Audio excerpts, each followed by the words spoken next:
The Way of the Superior Man, a spiritual guide to mastering the challenges of woman, work, and sexual desire.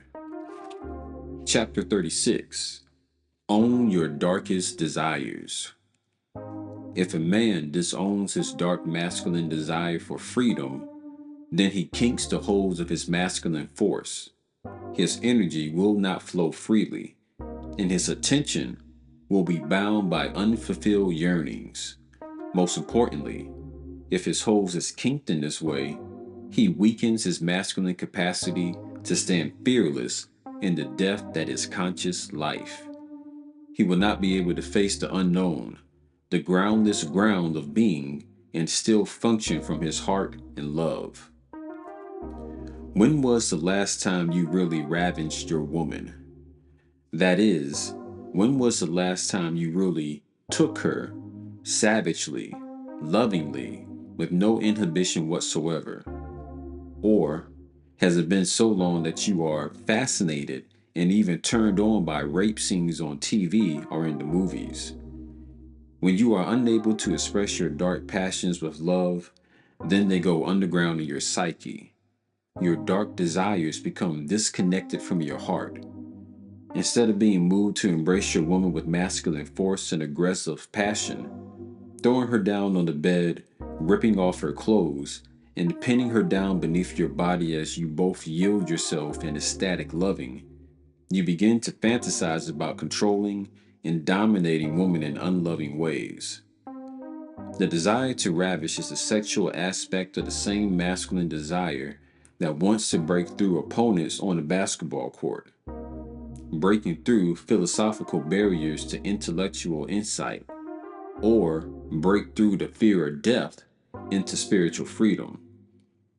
The desire to ravish is a desire to break through a woman's resistances, to open her heart and body into ecstatic loving. The pleasure is in releasing her from all the conventional restraints of her psyche, so she has no choice but to surrender in love. When this masculine desire to ravish becomes disassociated from your heart, then you will settle for breaking through a woman's resistance without love, through violence or coercion. Although few men will readily admit it, most men have entertained fantasies about forcing a woman to have sex against her will. In fact, most women have entertained fantasies of being forced to have sex against their will. The dark feminine desire to be forced to surrender is as strong as the dark masculine desire to penetrate through a woman's resistance. The difference between rape and ravishment is love. Your woman surrendering to receive your strong love, or you lovingly forcing your woman to surrender into greater ecstasy, is the basis of ravishment. When you are unwilling to play these dark masculine and feminine poles in love and humor, then they will appear in loveless ways, such as rape fantasies, obsessions with soap operas, tragic stories of loss and brutality, and violent pornography. Sexual energy is at the root of your bodily force of life, and your relationship to ravishment reveals your relationship to life altogether. This is also true of your woman. If your woman is afraid to surrender completely and receive your loving in all her parts, she will also be afraid to surrender completely and receive the loving of the divine through and through her. She will feel essentially empty and so seek to be filled with the love of food, shopping, social events, and conversation. If you are afraid to yield yourself completely in the ecstasy of physical love with your woman, going beyond all sense of control and separate self so your heart and her heart are one in the midst of absolute abandoned passion, then you will also be afraid to yield yourself completely in divine freedom. You will grasp onto your sense of self and control instead of yielding through your fear into the boundless, unknowable infinity of existence. You will feel full of your own tension, and so attempt to empty yourself in the conventional masculine habits of TV, ejaculation, and work. You must learn to let go. absolutely in love with your woman. Unless you choose to live your life as a celibate, there is no way around this. You must be as fearless with your sexual desire as you are with your spiritual desire. The essential masculine fear is loss of self, which is also the essential masculine desire. So, if you're like most men, you are willing to lose yourself in controllable ways like sports, newspapers, and orgasm, but you remain fearful of losing yourself for real and love ecstasy with your woman. Surrender in the unknowable infinity beyond mind. As an experiment, the next time you make love with your woman, feel through your own physical and emotional boundaries into her. Feel into her so deeply that you become unaware of yourself and totally aware of her. Feel yourself move into her, your boundaries dissolving so you become her, utterly aware of her breath, her movements, her emotions. Love her with more abandon than you've allowed yourself before. Feel through not only your boundaries, but also her boundaries, so that you are both dissolved in the immense force of your loving. Relax into the force of love so completely that only love remains. Allow this love to ravish your woman to bursting, filling her heart and body beyond capacity, so she has no choice but to surrender to the depth and force of your loving. With a relaxed and spontaneous body, allow your love to penetrate her so deeply that she is overwhelmed, to the point of tears.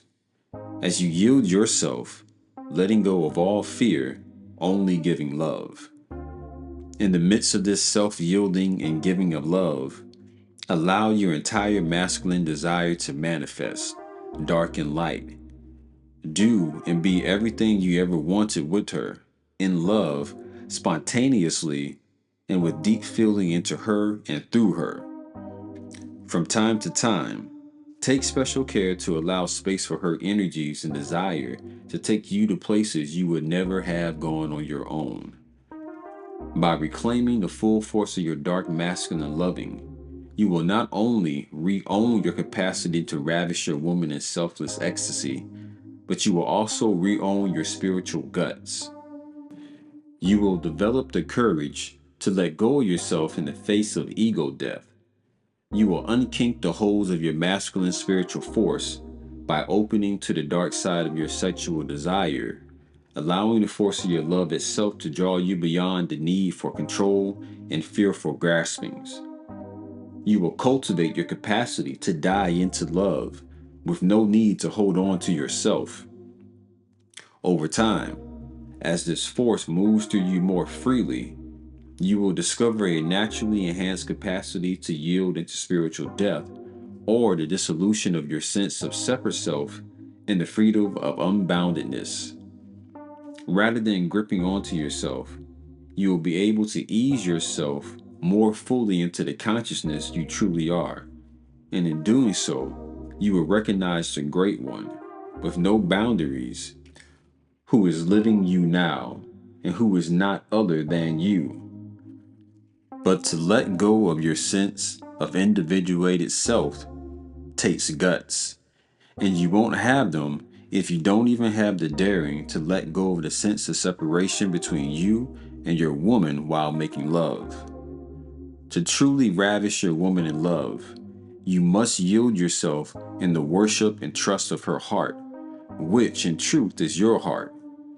Such fearlessness will prepare you for and perhaps even initiate you into the worship and trust of consciousness itself, such that you will find greater and greater capacity to yield into and as the boundless one who you truly are. Okay, that brings us to the end of chapter 36, Own Your Darkest Desires. And I think one of the things that's a true mark of intelligence is the ability to take different concepts and play with them in your head and accept or reject it based on what feels true to your spirit.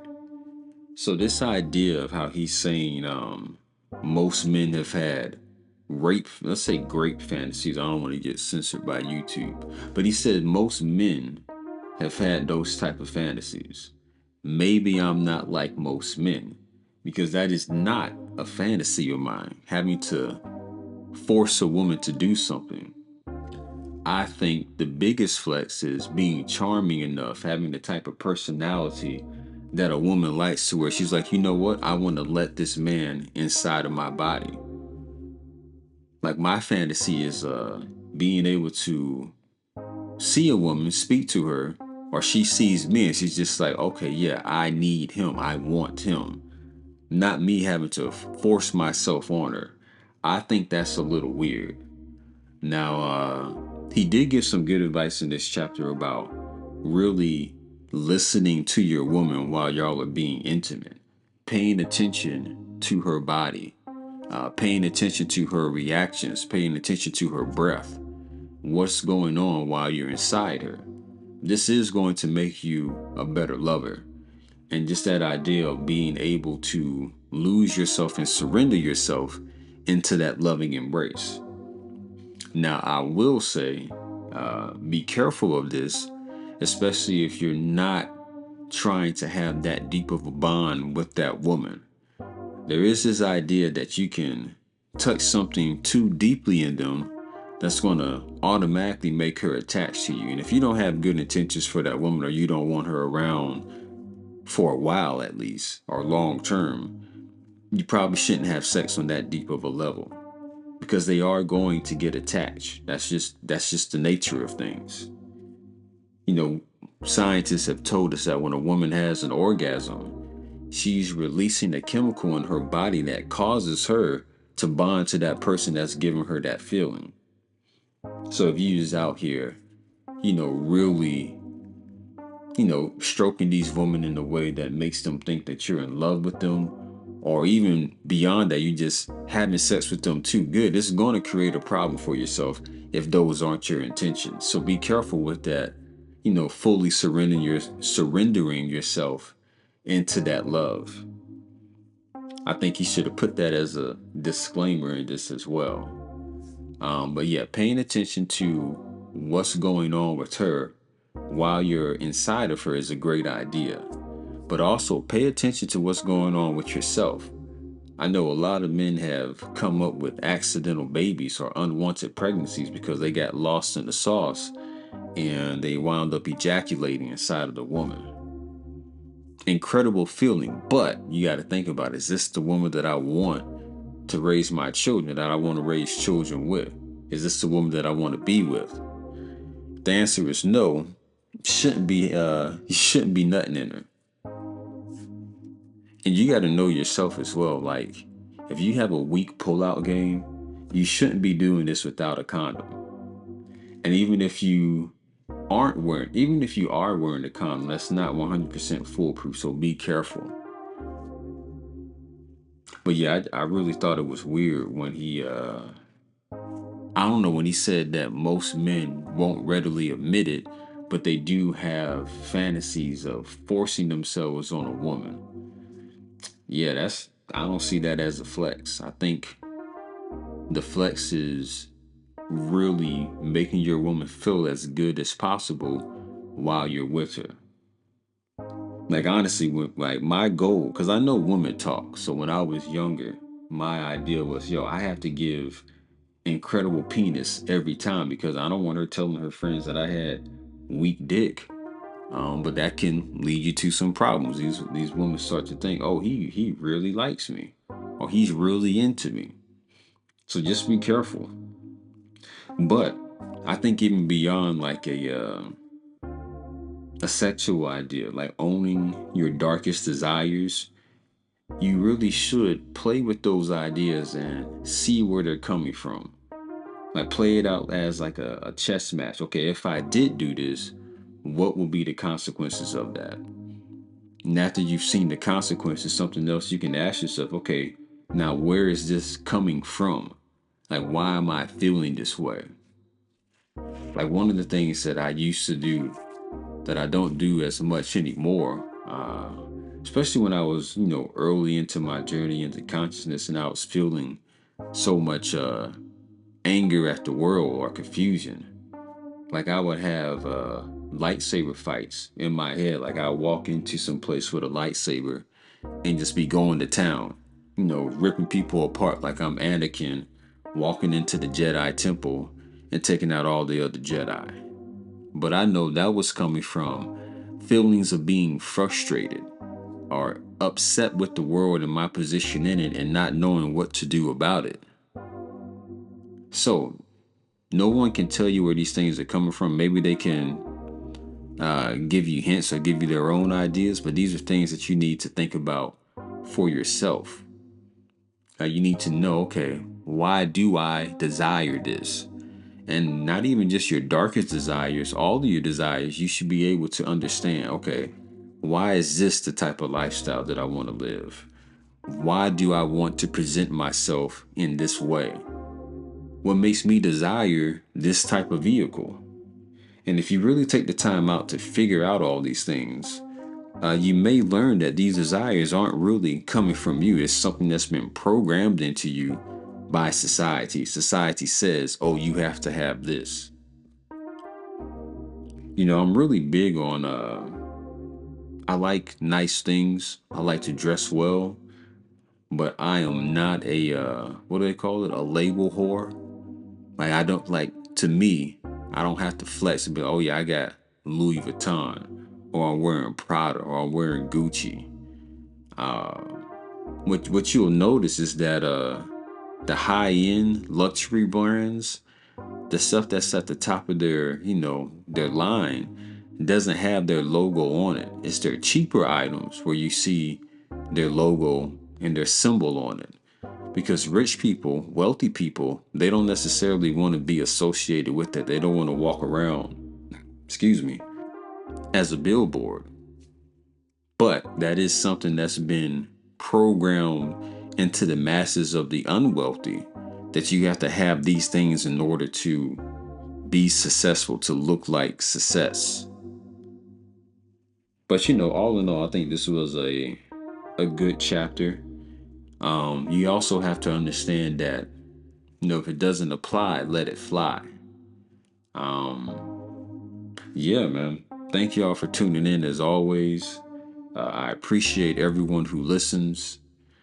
Something else to think about, like, all right, so by not owning your darkest desires and maybe even playing them out, let's look at everything that's happening with Diddy right now. Diddy is finding himself in a world of trouble because I see him as a man who's not in control of his sexual nature. He's having to do all types of wild stuff. Like, how much sex do you have to where you get to the point to where, you know what? I want to watch somebody else do this to my woman. And if that's what you're into, like, cool. But you have to make sure this is between two consenting adults. Like, it can't just be, oh, this is what I want to do, and I have the money or the power to where I can almost force you into this. It's just interesting. And this is just my opinion, but I feel like sex can be like a drug. They say the dangers of smoking marijuana, they call it a gateway drug, is that you're going to be chasing more highs, like a greater high. And if you have that addictive type of personality, you're going to up the ante. So maybe marijuana doesn't do it for you anymore. So you go on to something a little harder. And then you get that and your body gets used to that and say, you know what, nah, this ain't cutting. I need to try something else. And you just keep upping the ante. Like the people who wind up putting heroin in their veins, the people who be on that fent, all the pills and stuff, that's same way as I look at these weird things that Diddy was doing with his woman. And I feel like this comes from sex just being a purely physical aspect to him and not being the spiritual thing that it's tied to. I think there is a true difference between two people having sex, making love, and bringing a child down here through an act of love versus bringing a child through the world through an act of like violence, like violent sets. So these are just things for you to think about and consider and see, okay, why is our society, what's going on in our society that these are the type of things that are happening? It's wild right now. And again, you're getting in on the ground floor of something truly special. Because if you think about a pendulum, it always swings back and forth. We find ourselves in a world that is run through cycles. Everything goes around in a circle. And the cycle that we're coming out of was a cycle where men were not in touch with their divine masculine, the women were not in touch with their divine feminine, and we're moving back into that. We're moving back into that more perfected state. And that's going to give us an entirely different reality. So you don't want to miss the wave as it's happening. You want to be able to pay attention and see the changes and start making those positive changes for yourself. And I know that it can seem like a lot, because one of the things that I've done to help myself on this road to being my best version is that I've cut porn out of my life. I no longer watch porn. And when you do that, I know there's something that changes inside of you. It almost starts to feel like, dang, it's kind of silly that I was watching this for so long. But another thing that has made me realize is just how prevalent it is everywhere. I was on Twitter or X looking at how somebody will post a picture or a comment, and then people get to reply underneath it. So you click on the tweet to see more, and the things that were showing up as replies, at first it was conversations about the actual tweet, and then it started being like women advertising their OnlyFans. My OnlyFans is free, click here. And they're doing some type of sexual act or innuendo of a sexual act in that reply. And this is all over the place. I know there's certain accounts on Instagram. I don't know if they've gotten hacked, but it'll be like a channel or a page that was showing something that I was interested in, be it a comic book or, business strategy. And I don't know if they get hacked, but all of a sudden you'll see that page come up and it's a woman doing some type of sexual act. And what I've noticed is that if you go in the comments of it, you'll see that people are like, oh man, I can't believe I'm seeing this from this channel. Unfollow. Whereas back in the day with my younger mindset, I was like, oh, this channel getting lit. Let me see what else they have on there. But that's the mind of a person who hasn't yet realized how dangerous porn can be. But let me get off my soapbox. Again, thank you guys for tuning in. You have to be aware of where these dark desires are coming from. And that's something you have to analyze for yourself. It may be helpful to get a therapist. They can help you explore those ideas. But I think it's a stronger ability to be able to quiet your mind and go within and seek those answers for yourself. So make sure you hit the like button. Thank you for sticking around to the end of the video. Subscribe if you haven't subscribed yet. Hit the bell notification and you'll get notifications when I do put these out. Look forward to me going live more often on my page. And also, last but not least, just in this idea of being in better control of our mind, make sure you click the link in the description and it'll take you to my ebook, Free Your Mind to Have Peace of Mind, 7 Practices for Supreme Peace. Now, reading this book and applying the techniques that I'm going to show you is going to allow you to conquer all the stresses that life is going to throw at you. Because a mind that's at peace and is calm is able to think a whole lot more clearly. There's always going to be some type of stress that comes at you. There's always going to be challenges in life. But with the right mindset, with the mindset that I teach you how to have in my ebook, you'll be able to get through those things. We live in a dualistic plane, a plane of duality. Every problem that you encounter must have a solution. And it's up to you to figure out what that solution is. And it is far easier to find those solutions when you can think through your problem from a state of peace versus trying to think through those problems with a chaotic mind. All right. Thank you guys for tuning in. Make sure you hit that link, and I'll see y'all in the next chapter. Peace.